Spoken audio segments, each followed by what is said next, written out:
Hi, this is Ange. I just wanted to inform you that this episode of Dear Future Grandkids you're about to see promises to be incredibly emotional. Our special guest for this episode, the wonderful Catherine Dellosa. She's an author, she's a game reviewer, and what's truly remarkable is that none of us, including Catherine herself, had any idea that this episode would become so touching and so extraordinary. It perfectly encaptures what Dear Future Grandkids is about. It's a show that asks the deep questions about the future, about family, about legacy. It creates deep contemplation into what truly matters in life, and that's why it becomes emotional at times. So I wanted to give you a quick trigger warning that this episode addresses sensitive topics like fertility issues and miscarriage as well. So if these subjects make you feel uncomfortable, please be aware. With that being said, we really hope you enjoy the show. Here it comes.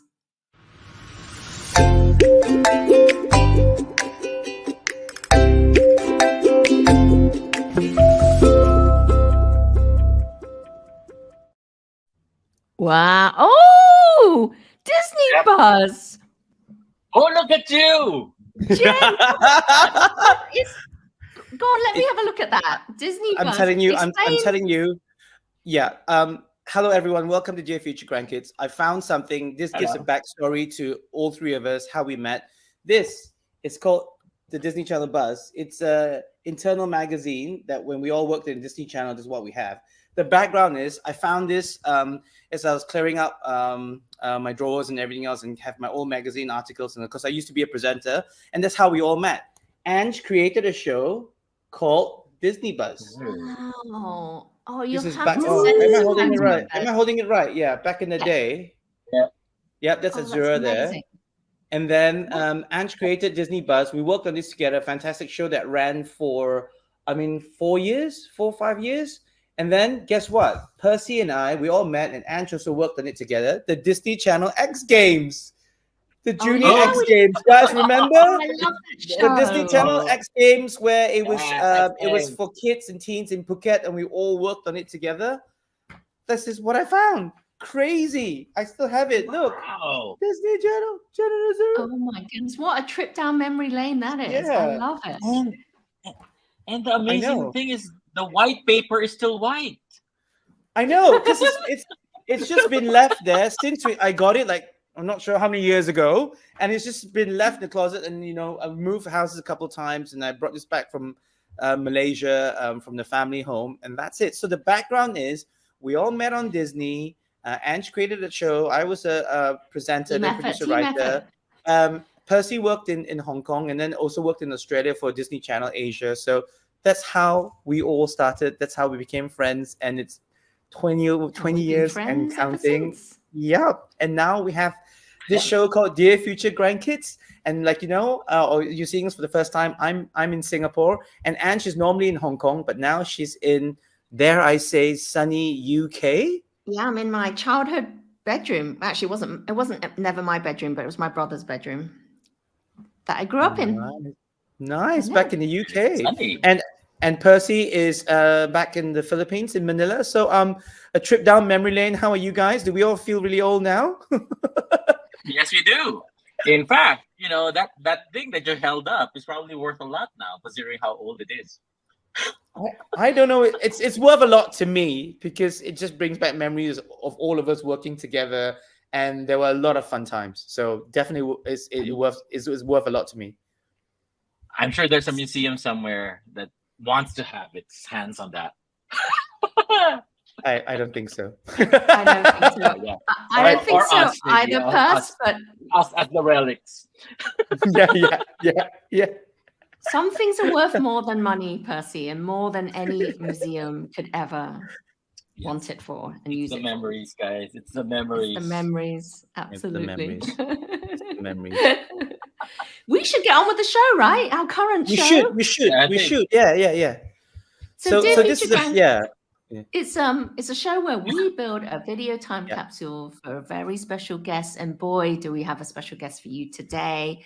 We are not live again, guys. Sorry, this is a pre-record, but we will be watching along with you live. So we would love your comments as usual.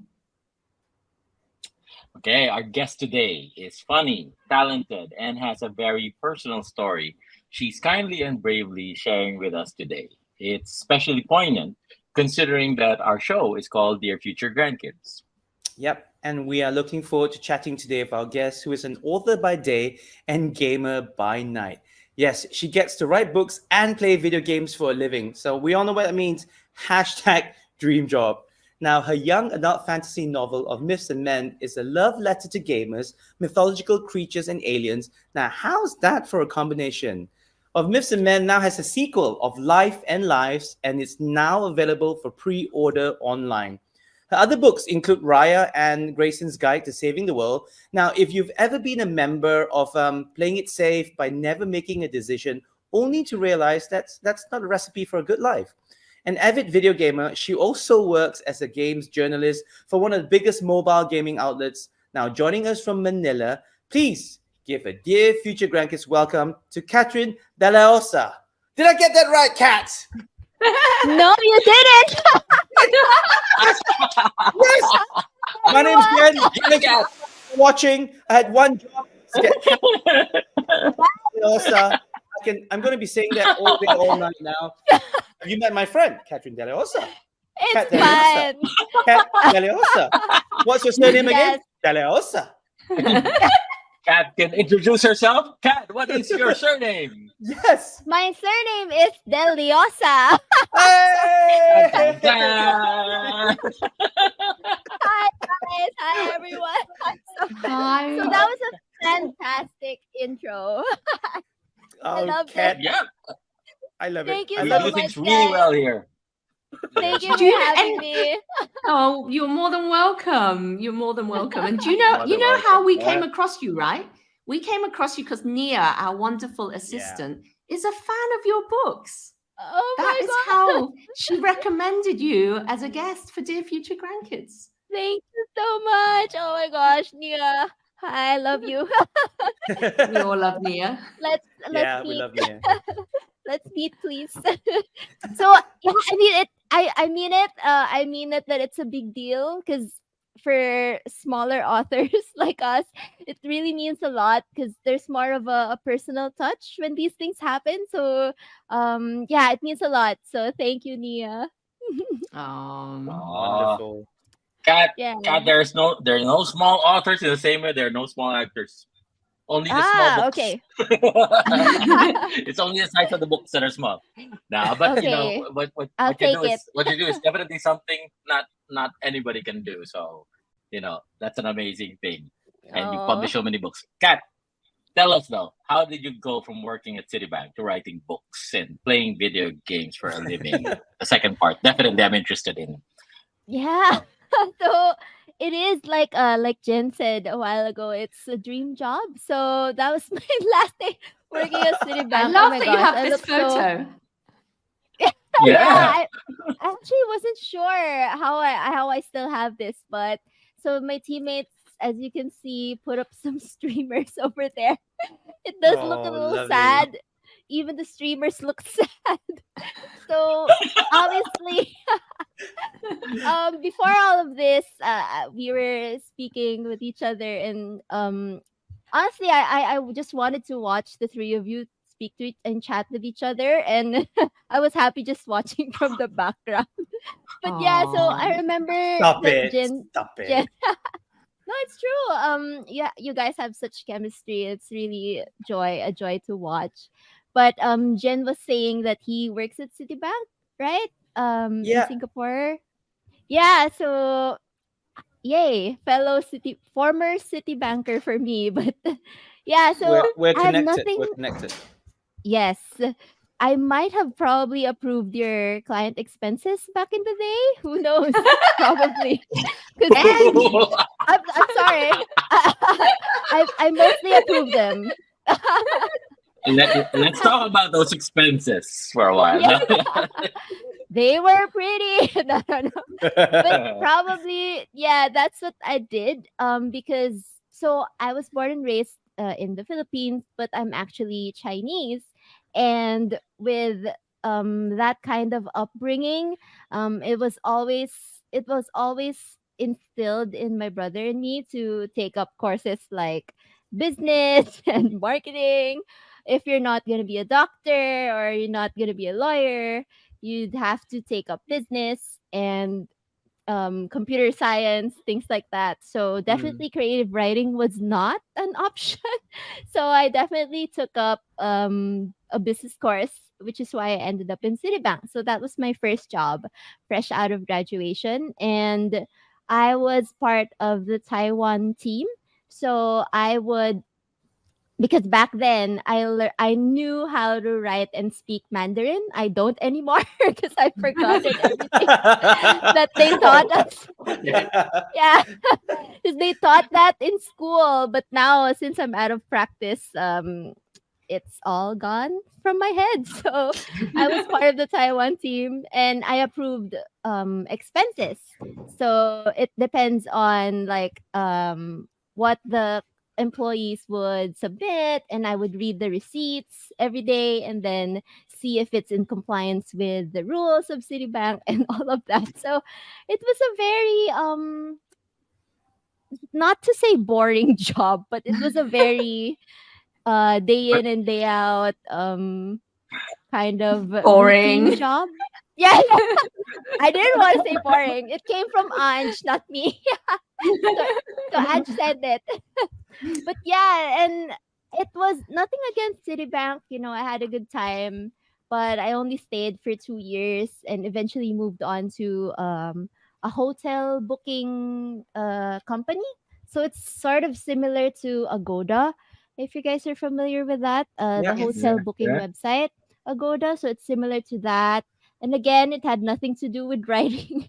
So I was just trying to apply all of the things that I learned from college because this time I was in brand management, again still in business. So after that, how many years did I stay there? But I stayed there until I finally got married. And then when I got Uh-huh. married, because my husband and I decided that we couldn't the logistics were too difficult, like going to and from work and all of that. So we decided that I would quit and just pursue a freelance job. So after I got married, I applied to online jobs. They were kind of difficult because sometimes you would write about really cool things for clients, but sometimes you would write about things like cement or car parts that I have to Cement? pretend that I know about. Yeah, and sump pumps and drainage in the basement, things like that. So they're kind of also boring, but I was happy because at least it had something to do with writing, and I had more time to work on my fiction as well.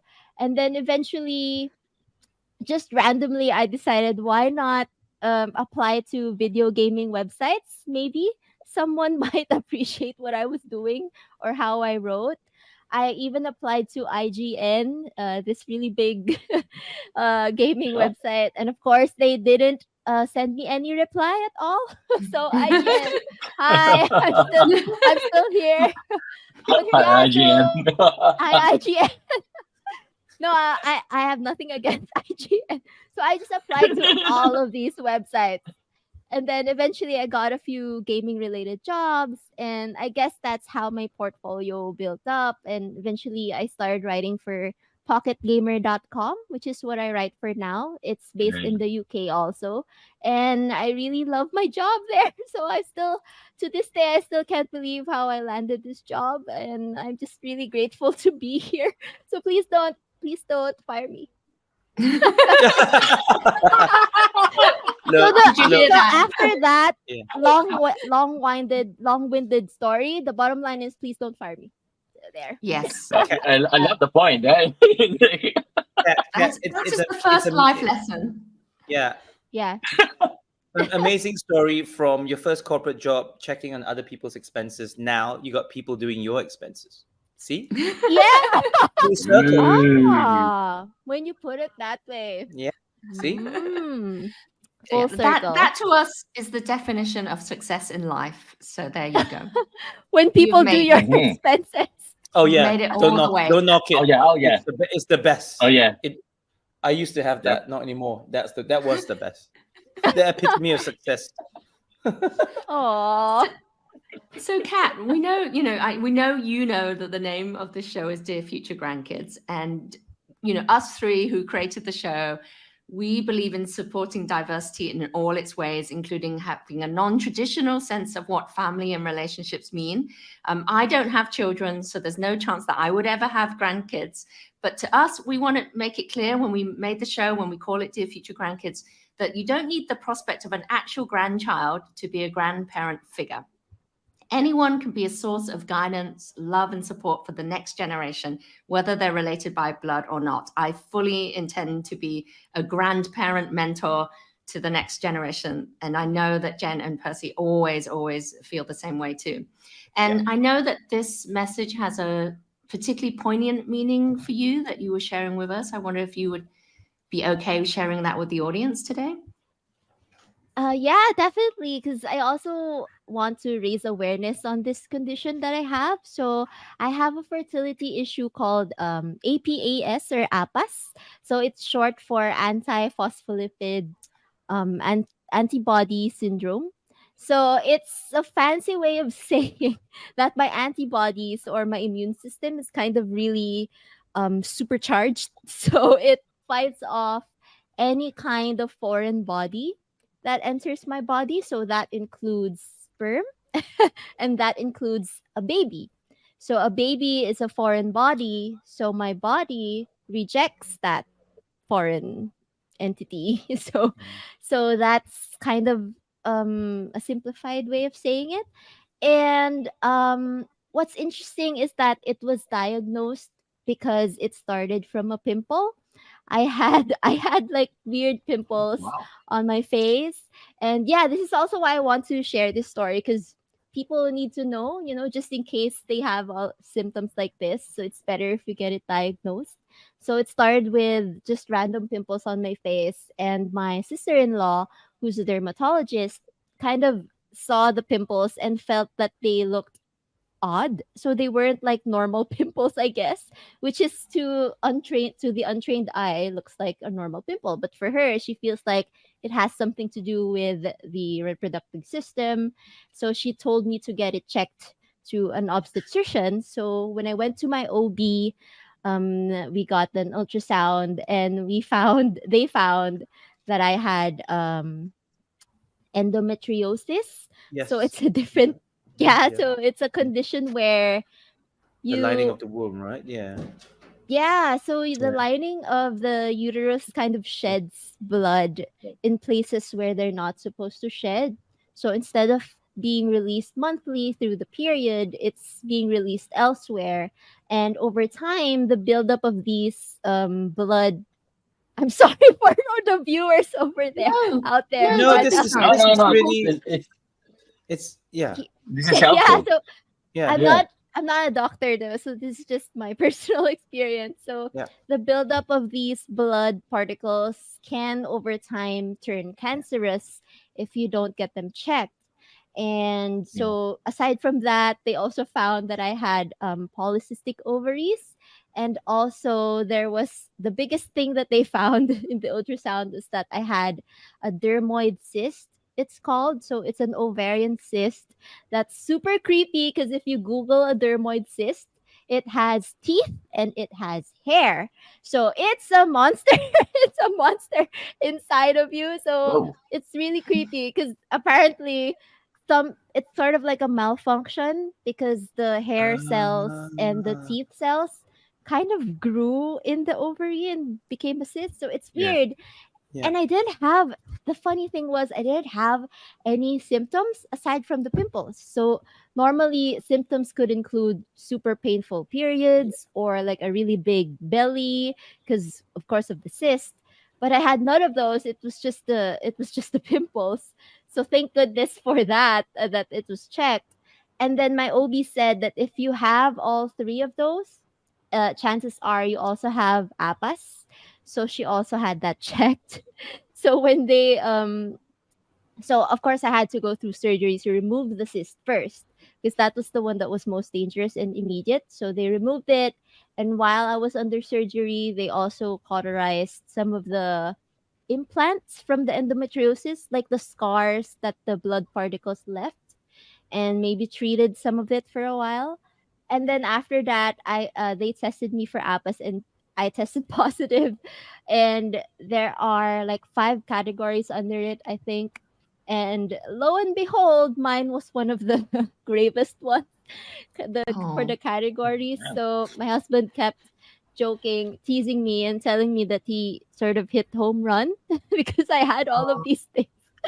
But yeah, he was just teasing. But so when you have APAS, it's very very difficult to conceive. Even IVF, in vitro fertilization, can be very difficult because that's still your egg and your husband's sperm put into like a test tube or a petri dish. Yep. Mhm. So the fact that your egg is going to reject the sperm Yeah. still means that it's not going to work, Yeah. right? So regardless of the method of conception, you have to treat the APAS first, which is a series of very difficult treatments. I don't want to scare anyone about it, but if you kind of suspect that you have it, it's better to get it checked just in case. Because I do know of a lot of people with APAS who still gave birth. In fact, my own sister in law has 3 beautiful, wonderful kids, and she has APAS also. So it's not really going to be hopeless. But for me and my husband, we kind of decided that because there were a lot of factors and also the costs. But for me and my husband, we decided that we would try it once. And if it worked, then yay. But if it didn't, then we'd be okay with it. So we did. We went through all the treatments, sometimes very painful treatments, but until I actually did get pregnant. But I lost the baby in 2013. So yeah, so when we had the miscarriage, we just stuck with the plan that okay, we did our best and we're okay. So yeah, that was a bit of a long story. But yeah, so again, it's to anyone out there, I hope if there's anything you kind of suspect, please get it checked.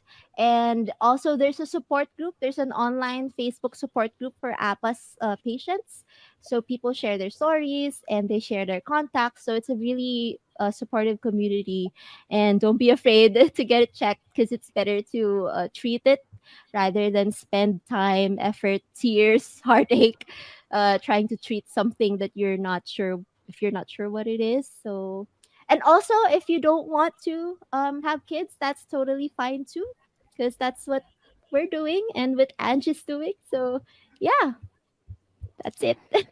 Well, Pat, first, it's really brave of you to tell this story. And I agree with you that it's important that you did, because it is from the Mm. smallest symptoms that you find out these things. Like, I mean, a condensed version of that story is my sister uh, just had trouble breathing when she was asleep. And then she propped up a lot of pillows, and then she found out that she had cancer.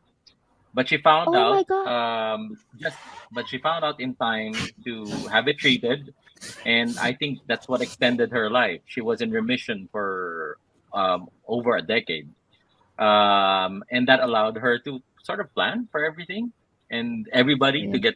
to get prepared for the worst eventuality, and then it also allowed her to treat every year as a blessing, right? Yeah. And I think I'm what you so went sorry. through Oh my is god. I'm no, so sorry. no. It's I actually have a very positive view about these things now, because I think life throws these curveballs our way, so that because things are inevitable, right? You don't know what's going to happen next, but there are Yeah. signs where you know that okay, this is not going to work out, so I'll do something else. Just like maybe your days at Citibank for some reason, you Yeah. got moved from job to job to job, and eventually you found your calling, right? And in my case, in terms of family, I never expected that I would have a family, because I'm a gay man, in a gay relationship. I have no intention of siring my own child. But then one morning we woke up and somebody, needed a parent for a child, and now we have 2 kids. So you never know. You really never know, right? And Yeah. it's true. Family is not biological. Oh my god, Family you're is about making me love. cry this early in the show. I know. Oh, Now, thank you no, both. it means a Thank lot. you It both. means Yeah. a lot. Thank It you means both a for lot. sharing. my god. Yeah. So, Kat, okay, let's steer back first to some lighter questions, okay? Then Yeah. we'll get back to something like this later. Wow, right Kat, off the all right. bat.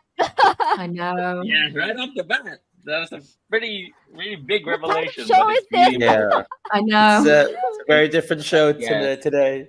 yeah, yeah. It's a very different show. I must tell you that. But Kat, okay, in 3 words, let's go to quickfire first, right? Yeah. I kind of know the answer to this, but describe how you're feeling before we talked about this. Describe how you're feeling right now, today. What kind of a day is it today? Ah, well, right now I feel grateful. Um, uh, I feel safe, and I feel incredulous. Oh, So yeah, okay. You are a incredulous writer for because sure. I am here. I mean, I don't know how I got there, but I'm Oh, incredulous. But grateful of yeah, for everything, and safe because I don't know. I don't know what it is about you guys. I feel safe. oh. We're friends. You Yeah. Okay. fool.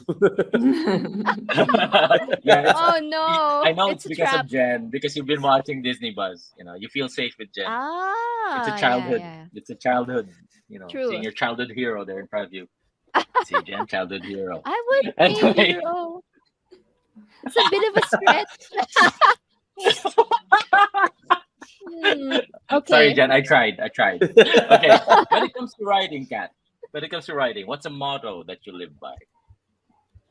Oh, this one came fairly recently because I was watching Tick Tick Boom, Mm, the Mm, life of yeah. Jonathan Larson. Yeah. So this was before his success with Rent. So there was one time where he submitted a play.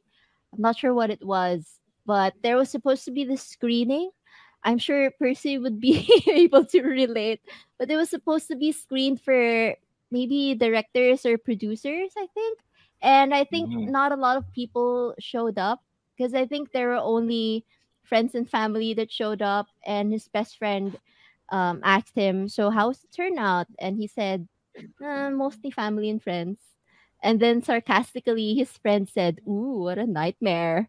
And that kind of like hit me that when you're doing stuff, you don't have to be sad that your friends are family. It's just your friends and family there, because that's what really means more, because they're there.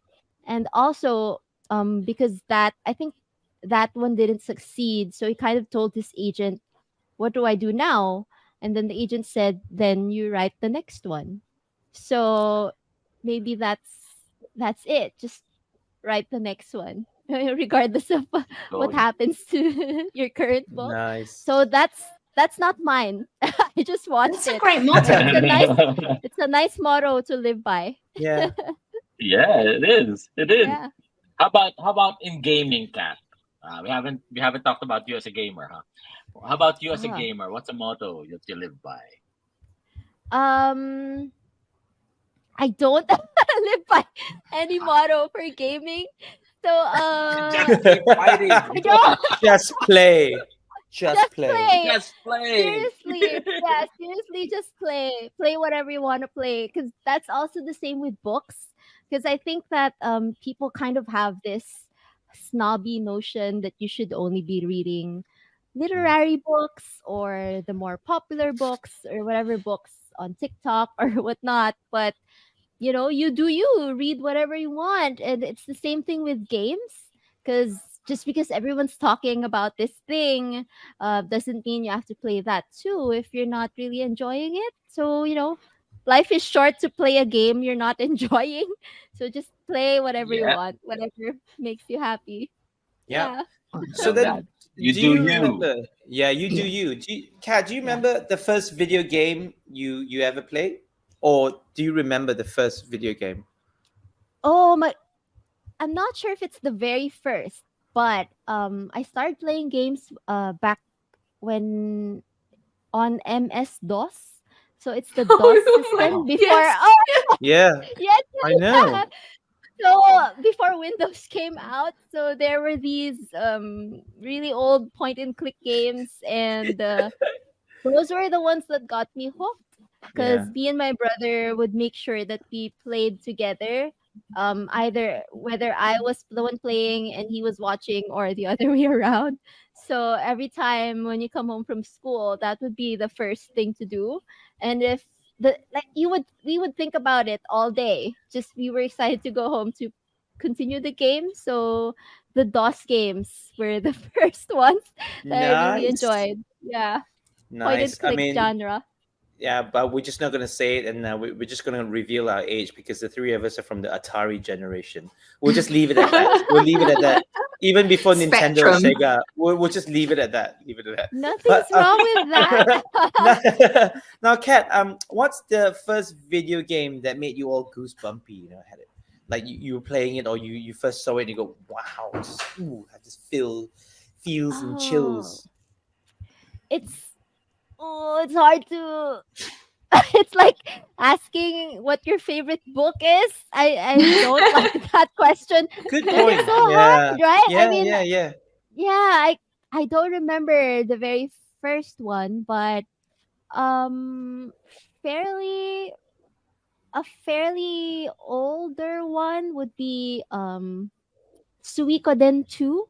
So it's a classic Japanese RPG. It's kind of considered a cult classic because it's an RPG, so you had all of these characters to collect. There were 100, more than 100, and there were no Jeez. shortcuts, and it was typical of that era. You would spend more than 100 hours playing the game. So 100 which is hours. I honestly don't understand how I found the time back then, but somehow yes. Yeah, I somehow there was more time. But that was probably one of the first ones. I think the latest one was The Last of Us. You Oh, guys Okay. I familiar love with the that Yeah, series. that from turned to the H? series. Yeah, I love the I series. love the Yeah, Yeah. series. yeah. Yeah, that was it when it came out on the PlayStation 3. It made me cry so much. So that probably counts as goosebumps, I guess. So not Yeah, just because of the zombies, but also because of the characters, right? the characters, yeah, and the Yeah. drama. No, those are great Yeah. choices. And then obviously, if you look at the three of us, we would be first-time gamers.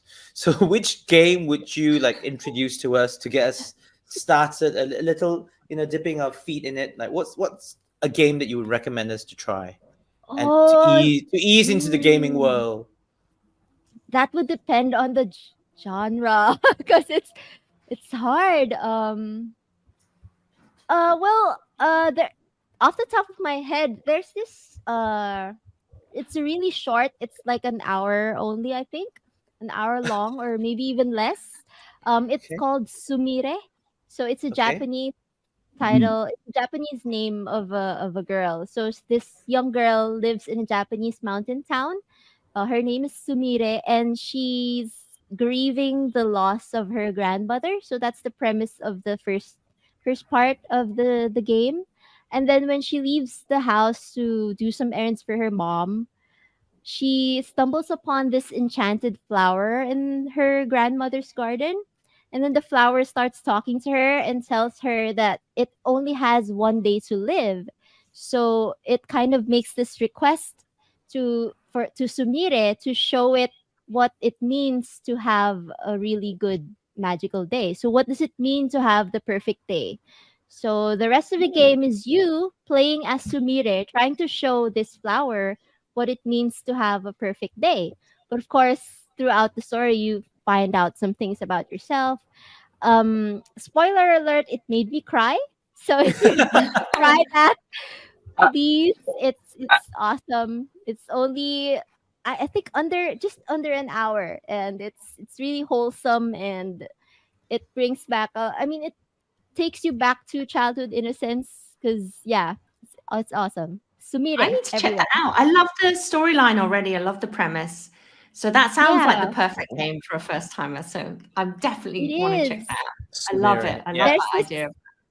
and there's this like checklist serves as your checklist for the things that you need to do, but There's a checklist. it's I love yeah, there's a checklists. layout. You got Ange already. If there's a Oh There's a no, checklist, Ange checklist. is on it. I Yeah, should have Yeah. led with the checklist. Yeah. Yeah. If yeah. there's All you need We to can say is end it with checklist. checklist. Done. you Done. didn't need And the the checklist. enchanted flower, you didn't need the No. grandmother, you just needed to say Yeah. there's a checklist and I am there. Checklist. Yeah. Yeah. If there's a That's game the with just game. checklists, Ange would That's the definitely game of excel my at it. dreams. Yeah, ticking off boxes like the like the Hermione Oh my Granger that god. I am is like my perfect game. That's so brilliant. That is You awesome. know So us yeah. too well, Kat. You know us too well. Great. Checklist. There. So our next question for you is: if you could wake up tomorrow with a new skill, what would that skill be? Oh, hmm. Well, I I kind of really hate it when people call me. So I'm a huge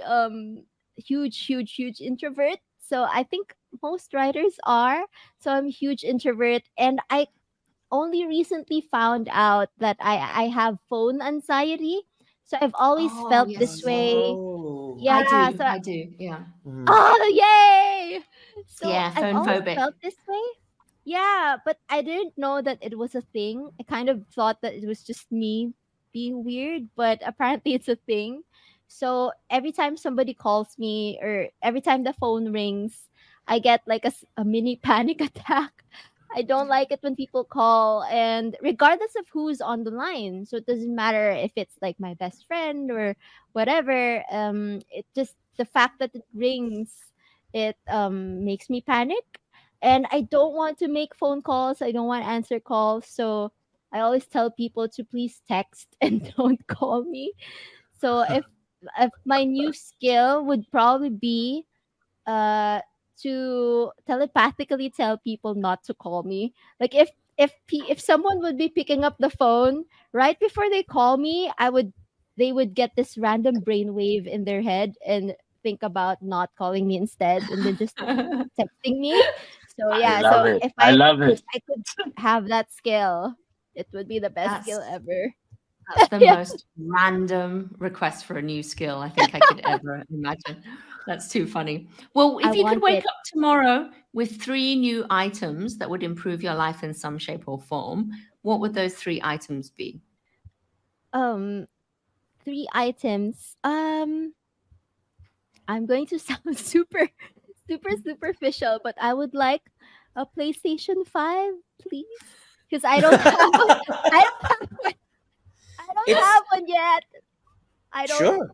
Yes, if I could. I mean, Yes. as Yeah. long as we're making wishes, right? So Yes. tomorrow, That- PlayStation 5. Let's do it.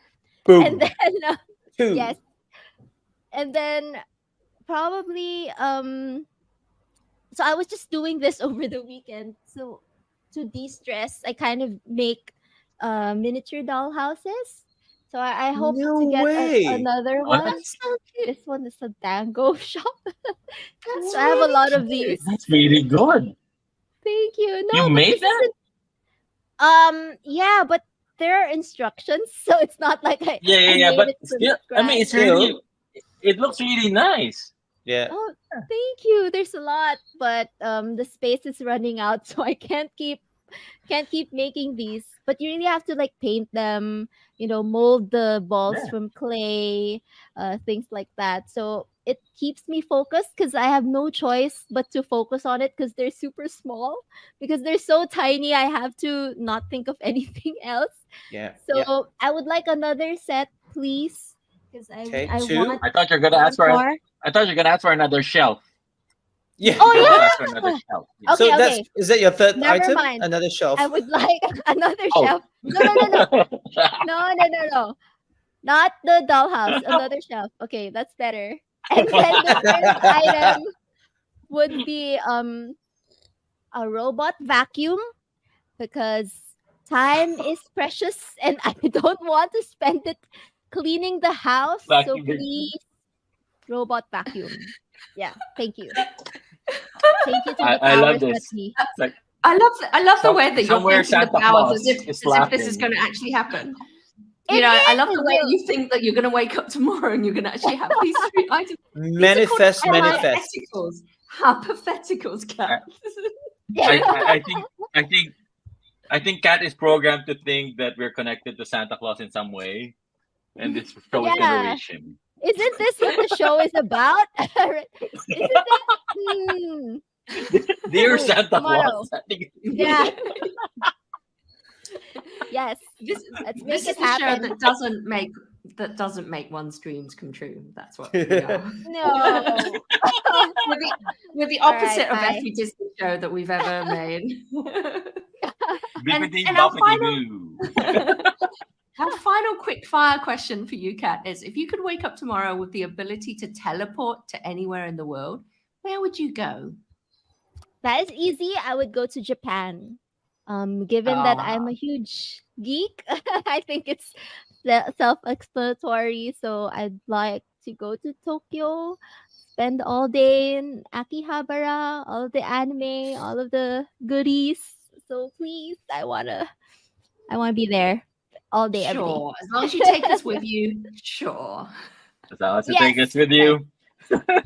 Yes, let's go shopping for toys. Okay, well, because Kat, we see a lot of toys already there at the back. We want to know what else you've got there in your room. It's time for us to do some snooping around. Do you have a corner of shame that you could turn the camera on and show us? Yeah. Oh my gosh. It's that time of the show. Okay. It is. Yes. It is. Our favorite It time. is.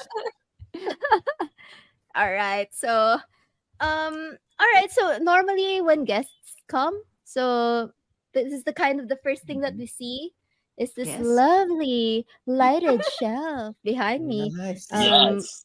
which makes me look I'm like I'm envious. pro. Yeah. Over here. So this is my workstation, Wow. and that's the shelf. It's But so right- neat. Behind it It looks pretty neat. is like all of that's right behind. It's like a before and And- after. The worst part of it is that this is my husband's desk, and I keep bugging him to fix it, but it's not happening. This, Wow. I mean, That looks There's a- very familiar to me. I there's a drawers like that. seed. What? Just Seeds for Why is flowers. there- flower Yeah, seeds. flower Why- seeds. Why? I don't You tell us why. Tell us why. understand. I mean, so just don't go over there. Just Do you know? Do you know what? Thank you. It's pretty. It's not the worst. It's actually pretty neat. But I just don't understand the Yeah. flower seeds in the drawer. Yeah. Is he waiting for it to grow, or is he waiting for it to just blossom? I know it's in the plastic bag, so I don't know what that's for. But that's kind of one of my gripes about my husband, because I keep telling him to return the things to where he got them, and he never does. So, and he keeps asking me, where are the scissors? Where are the pliers? How would I know? I mean, you would know if you put them back where you found them, right? Well, if he ever asks you the question, Kat, where are my sunflower seeds? Because I have a sunflower emergency. Wow. Yes, Yeah, it's a sunflower emergency. that's true. That's true. Yeah. At least I would know where the seeds are. So we jokingly call that drawer the drawer of everything. So if something's Throw missing, everything. I love it. I love it. yeah, I ask him, have you checked the drawer of everything? So maybe it's there. And more often than not, it is. Your Perfect. PS5 might be there, Yeah. Oh, It's manifesting. Kat, Did I you tell you what. Did you dig deep enough? I haven't. I'm afraid to see what I might find. There might Now, be Kat. creatures. Do you know what? The next thing we're gonna get you do is we're gonna keep you working, and we want you to get up to go and fetch two items, either from your career or your travels that hold a special place in your heart. So, can you go get up and grab that from us? Maybe from the drawer of everything. No, not Where- from the drawer where- of everything. where Not from the drawer of everything. everything is kept there. Not there.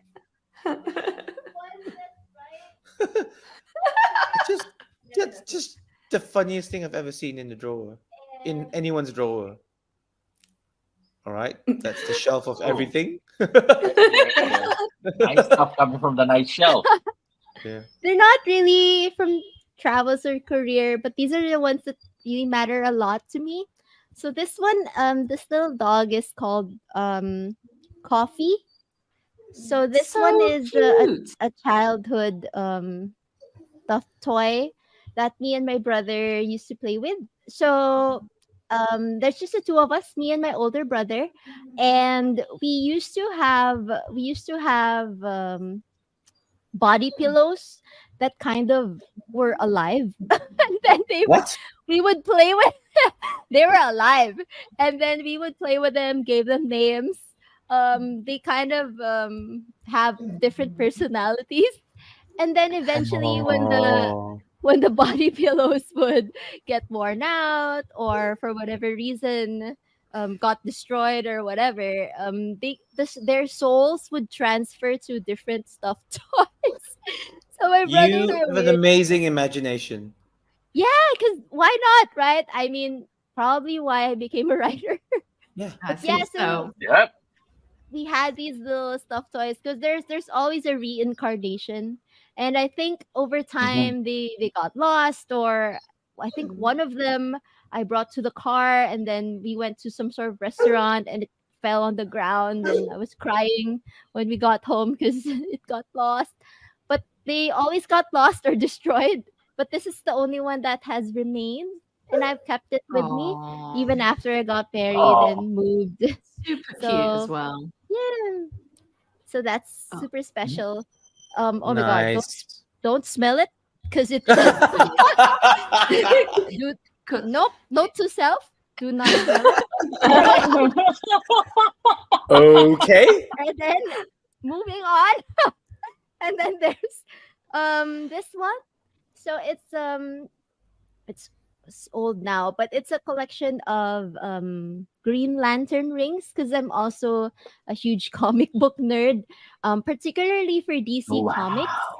So for a time, they're just plastic. They're not really anything super precious. Yeah. But during that time, I was trying to collect all of them because there are different colors for the different cores. You have the This black one's one? for the yes, I do. Oh my god, I have them Because I had all. that. Yes. I can't find it. So it's rare now. I have to keep it safe. Yeah. It's rare. Yay! I love it. So I love that Percy is also a comic book geek. The super nerd. Yay! But Yeah. at the time, I was trying to collect it, and the only thing missing was this white lantern ring. And I kind of tried really hard searching for it, and I couldn't. Only to find out later on that my husband to be, my now husband, he also searched far and wide for it. And then one day he gave it to me, and he said, "Would you be my white lantern?" But it was just Oh, your like- wife lantern. yeah, and then gave it to me. Woo! My But it wife. wasn't. Aww. Oh, sweet. It was not his proposal, but that was one of those things that told me, this guy is a keeper. Actually, the ring is a keeper. Yo. Yeah, the guy just came along with the ring. So I came along with the ring. Wow. so there. Nice. Your husband is loving this episode now, by the way. He's he's upstairs watching whatever movie. So He he's has not- no I don't- idea that we're talking about him. Yeah, Sneezing, he he's has no sneezing idea. now. Yeah, sneezing, biting his tongue, everything. You betcha. Kat, if you've got your phone there, I know you've got it there somewhere.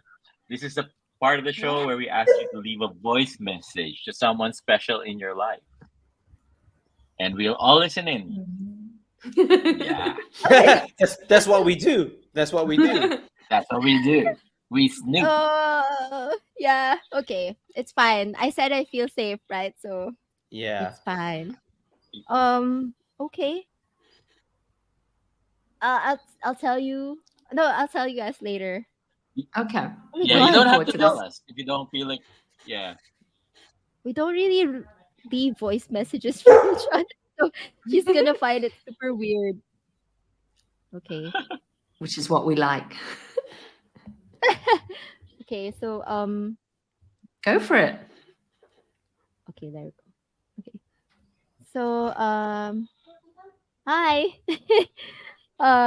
Surprise. So yeah, I know that you said nothing's going to change, but I think they will. And I know you only we will still be the same, but I'll I'm happy for you. Don't get me wrong, but yeah, I'll miss you. Bye. Oh my god. Hmm. Thank you for being my awkward turtle. Bye. Oh my god. Oh my Oh, god, what happened? you are Oh, phonophobic, aren't you? I am. Oh my god. Yeah, that was for my best friend. She's moving to Arizona next year. And she's getting married, so I'm happy for her. I love her. But there's just always that feeling of she's moving. Yeah. And she did say that we only see each other like once a quarter, which is true. So she kind of said that, things aren't going to change much because we don't really see each other that much, which is true, logically speaking, but it's not the same. But yeah, I have to talk to her tomorrow because she's going to find it weird. She's asleep now. She sleeps early. So yeah. She's Oh asleep. God, Okay. she is. Yeah, she sleeps She's, super early. she's. I think you're going to get a phone call very early in the morning. I don't think you need to call her. I think she's going to be Yeah. calling you right I back, think she wondering will. No, she's what Yeah. not is up. gonna call me because she knows I hate Really? phone calls. Because she knows. Oh, she. Yeah, She knows she Yes, needs of to. course. She's your she's best Yeah. not friend. gonna She call knows me. you don't like Yeah, phone calls. Of she'll course, text of You're me. gonna course. get a long message. Yeah, that's true. I, Oh, I Oh, love it that we shifted from sunflower seeds to crying again. That's yeah, what's so wrong with quickly this without show? warning. Because from the draw of everything, now this show just has just about every emotion you can imagine. Now. Yeah. Yep. Yep. Yeah. Oh my god, what's oh, happening? what Everything is and everything in happening? between. I know what is happening. It's so sweet because Kat, you obviously are introverted, and you can tell from everything Yeah. you've said, and yet you've been so willing to share your heart with us, and that's just been so fantastic and amazing. And it's weird that you have the two. On the one hand, you're introverted, very private person, I can imagine, but on the other hand, you're just so open. You can't help yourself. You're just a very open That's. person who is I eager to think. share. Well, thank you for saying that. I don't It's think very so, but sweet. thank you. But I think that's the thing with introverts because you kind of thrive in deeper conversations with fewer people rather than broader topics with more people. So because it's just just the four of us. Oh my god, and everyone watching. But it's just the four of us. So it It's doesn't just the it's four of feel us. It's just it's, the it's four of normally us. it's normally the four of us. I don't want to burst your bubble, but yeah. It's normally four of us, maybe a few Yeah. random relatives, maybe like three. So yeah, it's only counting seven. okay. That's manageable. Yeah, it doesn't feel like it like I said, feels very safe. So yeah, and it also kind of feels a little weird for me because like I'm just talking about myself. Normally I also want to extract deep emotions from the people I'm talking with. So yeah, that's a trait I think of introverts. Yeah, no, Trust I us, think it's Kat. You know enough. You know enough. Don't dig too deep with us. yeah. We have hidden you shallows. you know the good parts already. Keep it as that. Keep it at Okay, that. I'll take And it. you're very lucky, Kat, and we feel lucky too because I really mean this. The Dear Future Grandkids audience are just the sweetest, most lovely community that we stumbled upon. We had no idea they existed, and they're just really kind, good people. We don't have any of those creepy weirdos who send weird messages and notes. We don't. We just it's really weird, but we don't. So you really are in a safe Yay! environment with the Dear Future Grandkids gang. Yeah. Yeah. Yay! That's good to know. That's good. And you mentioned your brother earlier, and it sounds like you have a very fantastic relationship with your brother. So we just want to hear about you and your family a little bit now. There's your brother, and you've got your parents, right? Are there any stories that stick out from your childhood? Any life lessons you might have learned from your family? Well, my brother is actually living in, oh my god, which state? No, no, no. Which state does he live in? I'm the greatest sister in the Dallas, I Chicago? think he said. I think Okay. I'm not sure. No, because he recently Texas. moved. I am sure Oh, he used to live in Detroit, but he just moved okay. like last week or something. So I'm not actually sure where he moved to. But he moved. Okay, let's leave it there. So he moved. He's been there for more than 10 years now, so we haven't actually really seen each other much. I think Wow. we've only seen each other once in person. Yeah, but we do video calls, chat, text each other. So we used to be super close, cuz we kind of we would stay up really late just talking until the wee hours of the morning. Oh. So it was that kind of relationship. Mhm. Uh Also because I think we just didn't like going out much because we just like staying home playing games. So it was just the two of us most of the time. And yeah, I just really I miss him a lot. And with my parents, they're here, of course, in the Philippines. So I see them once a month. And when it comes to life lessons, we had a very strict Chinese upbringing. So it was always just study, study, study, study. That's which is probably why we didn't go out much. So it's not their fault. I'm not saying it's not. I'm not faulting them for pushing us to study because it's true. I honestly wouldn't have. I don't think I would be where I am right now if I had gone the creative writing route. To be honest. Mm. So it's true. I do value my business course and my corporate experience. It's not something I regret.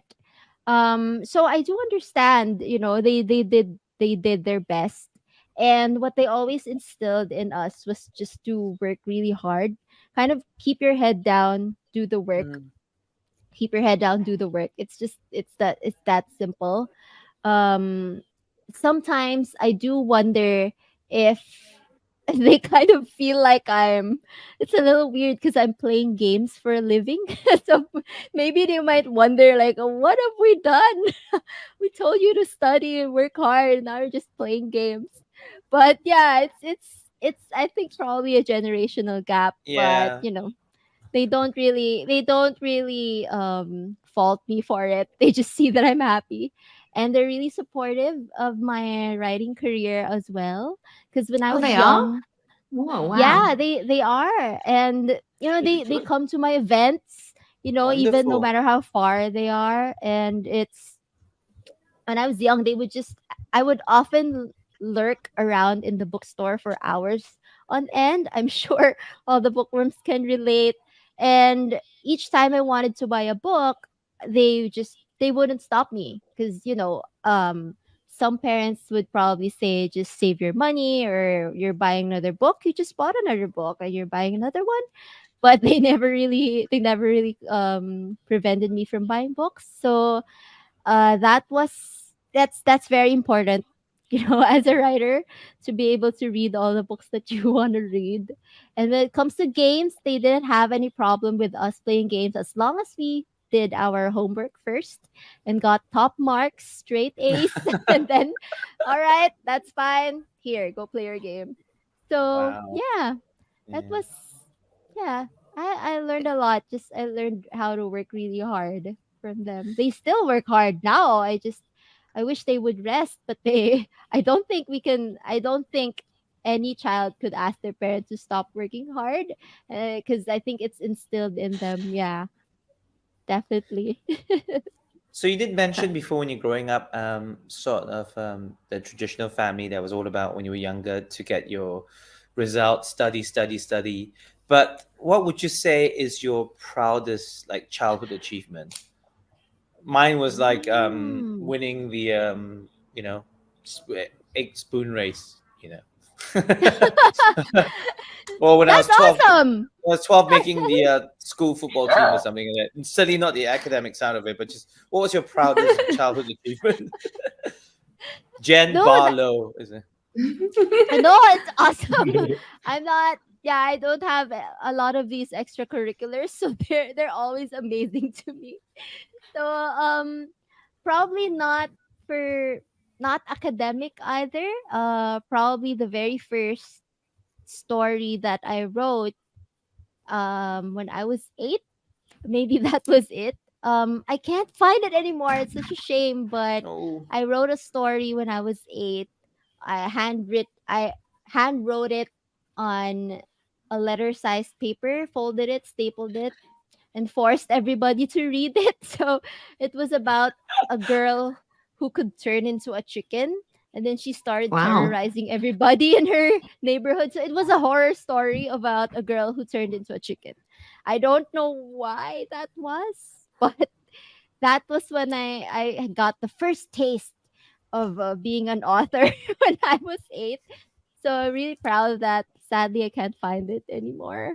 Yeah. Well, it doesn't matter because it set you on your way. That story of a girl yeah. turning into a chicken set you on the way to the career that you have now. So you don't necessarily have to have proof that it existed. The fact that it did exist is good enough Yeah. because, yeah, It exists in my that's mind. wonderful.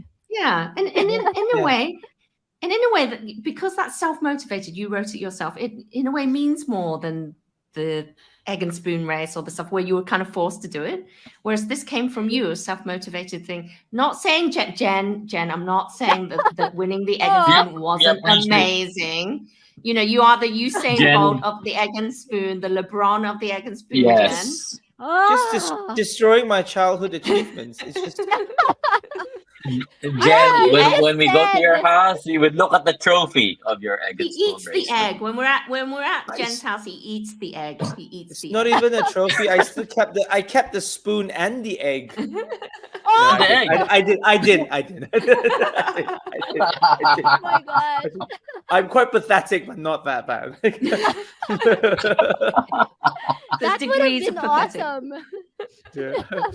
Um, so just a quick one. I mean, it's really interesting listening to you talk about your childhood with your family and as well in terms of your parents, asking you all to just concentrate on your academics and stuff. But according to you, what sort of a kid were you? Were you just really Mm, compliant to that, or there's another side to it? I know there's the creative side that you express, writing these stories. I mean, what kind of kid were you? I was just super studious. I just when they told me to study, I would study, and I probably didn't color outside of the lines too much back then. It's not a bad thing, but that was what taught me the discipline, because it's the discipline that's important, I think, Mm, especially if you're wanting to get published. I mean, if you just want to write, that's fine, you write for yourself. But Yeah. when it comes to publishing, it's now a completely different beast. So there really has to be this discipline that's been instilled in me since I was a little kid. So if there's a deadline, you meet the deadline. If there's something that needs to be revised, you revise it. If there's there are a lot of rules. So you really have to do the work, do the legwork. And that's also one of the main things I learned being after being published. It's that it's not all sunshine and butterflies. It's not, we're not all JK Rowling level writers. You know, you can't expect people to bend over backwards for you. You have to do the work yourself Yeah. because it's your book, right? You can't expect anyone else, not your editors, not your publisher, not anyone else to do the work. It's your baby, so you have to do it yourself. And it's that kind of discipline that they really instilled in me growing up. So I'm really grateful for that. So I was super hmm, boring kid, maybe, to answer Not the question. boring, not boring. No, Disciplined and no, discipline creative. is Disciplined, important. Yes. disciplined, disciplined kid. Yeah. Oh, that's wonderful. Kat, it's been such a pleasure spending this time with you. We could talk for hours and hours to Yes. build out your Oh video no. time capsule together. Now, as you know, you've been watching the show. Our show traditionally ends with our guests leaving a message to their future grandkids. And I know that you have something very different and very special for us today that you're kindly sharing with us. Is that right? Yeah, so when we lost our baby in 2013, 8 years ago now. No, no, no, no. 2015, 8 years ago, 2015. So I tried to find an outlet for the grief, and I wrote a letter to our baby. And I haven't I haven't really seen this since then. So, and I found it from my archives, and I thought, instead of writing like a message to future grandkids, maybe I'd write a message to the baby that we lost. And again, to anyone who's watching, if it's, I hope it doesn't trigger any negative emotions or whatnot, but it's just me. It's the sadness probably is not the fact that I won't be able to have kids anymore, but it's more of a sadness of losing a baby, right? It's more of the sadness of having a baby die rather than not being able to bear a child anymore. I think that's the sadness that I was trying to express here. So I'm just gonna switch over to that window, and also so that I won't see your faces because I might cry. Um, okay. So I'm just gonna read the letter now. Thank you. Okay. Okay. So it's titled "To the Baby We Lost, We Love You." Um, she's not going to make it. This was it. The years of painful fertility treatments and sleepless nights worrying about medical bills, it had all come to this. Her heartbeat is too low, my doctor said. At this rate, the pregnancy won't push through. We're just going to have to wait until her heart rate drops to zero. Then we'll perform a dilation and curettage. I'm sorry, she shook her head. She's not going to make it. You weren't going to make it. I carried you for 8 weeks, took pills and home injections, and got hooked up to IVs more times than I should. Your father worked double shifts, and made sure you had everything we needed to make it out all right. And even though it was a high risk pregnancy and our funds were low, we knew it would be all worth it once we held you safely in our arms. Life, unfortunately, is a delicate little thing. I couldn't understand how your once strong heartbeat went from 99 beats per minute down to 50. But as I was looking at the ultrasound monitor, all I could think about was how you had fought long and hard. And after weeks of struggling to live, you had now decided that it was finally time to rest. The days that followed were torture. Your father and I knew that there was nothing we could do, but deep in my belly, You were still alive, weak and frail, but alive. I wanted to treasure what was left of our time together as each day brought your heart down, closer and closer to that inevitable zero. I talked to you every day, laughed with you, and cried with you, and loved you more than any mother could ever love. And after our final week together, your fragile little heart finally stopped beating, and we said goodbye. There was nothing but anguish in me that day, as your father tried his best to be brave for the both of us. The doctors and nurses were talking to me in the gentlest of voices, the way grown ups do when they're trying to pacify a child. They were tiptoeing around me, as if muting the world would somehow take the pain away. But even their sad smiles couldn't block off the heartache. I was losing my baby. I was losing you, and no dose of anesthetic could dull that agony. They wheeled me through the bleak hospital halls to places I didn't want to go, to do things I didn't want to do. And then they cleaned you out of me, and what should have been a beautiful newborn baby became nothing more than a specimen in a jar. You were gone.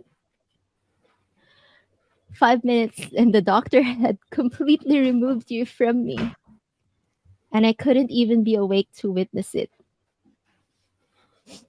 Filing our medical documents when I went home, I was forced to go through the journey from finding out about the pregnancy to the final ultrasound. I looked at the concluding comments. How could our precious miracle go from live intrauterine pregnancy to early embryonic demise? The bliss of those two pink lines on a stick 2 months ago? Where did it all go?